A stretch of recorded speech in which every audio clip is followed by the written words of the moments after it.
ಹಿಂದೆ ರಾಜಸೂಯಾಗದಲ್ಲಿ ಪಾಂಡವರ ಸಂಪತ್ತನ್ನು ನೋಡಿ ಕರುಬಿದ ನೀನು ಈ ನೀಚ ಶಕುನಿಯ ಸಲಹೆಯಂತೆ ವಿಧಿಷ್ಠರನ್ನು ಕಪಟ ಜೂತಕ್ಕೆ ಎಳೆದು ತಂದದ್ದನ್ನು ಮರೆತೆಯ?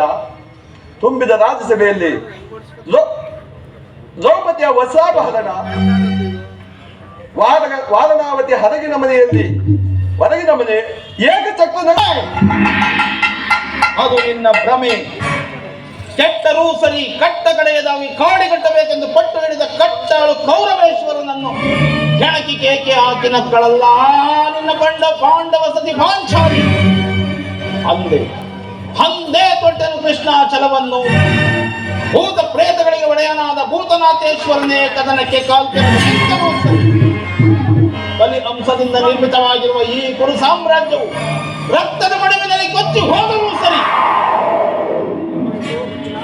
ಅಭಿಮಾನ ಧನನೆಂಬ ನಾನು ಮಸಣದ ಮಣ್ಣಲ್ಲಿ ಮಣ್ಣಿಡಿದು ಮಣ್ಣಾಗಿ ಹೋದರೂ ಸರಿ,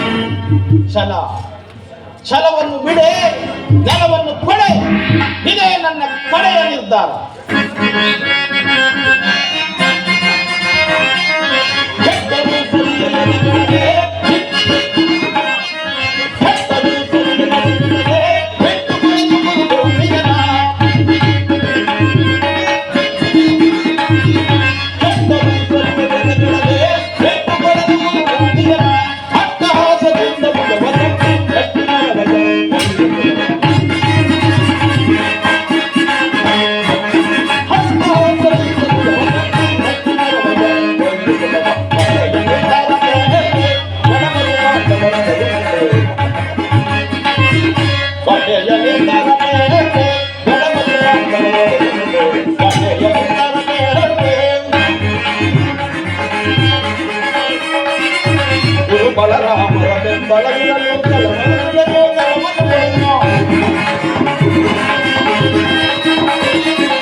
ಅಲ್ಲವೇ ಮಾಧವ? ಸಂಧಾನಕ್ಕಾಗಿ ಬಂದ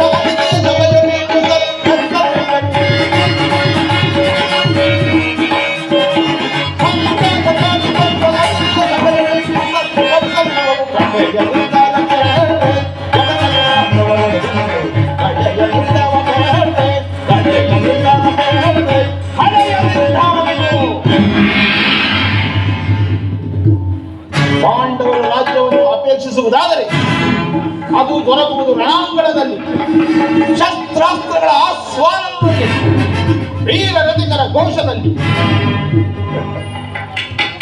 ಸಂಧಾನದಿಂದೆಂದಿಗೂ ರಾಜ್ಯ ದೊರಕದು ಕೃಷ್ಣ. ಗಡ ಖಂಡ್ರಿ, ಸತ್ತರೆ ಸಾಯುಚ್ಯ, ಬದುಕಿದರೆ ಈ ಅಖಂಡ ಸಾಮ್ರಾಜ್ಯ.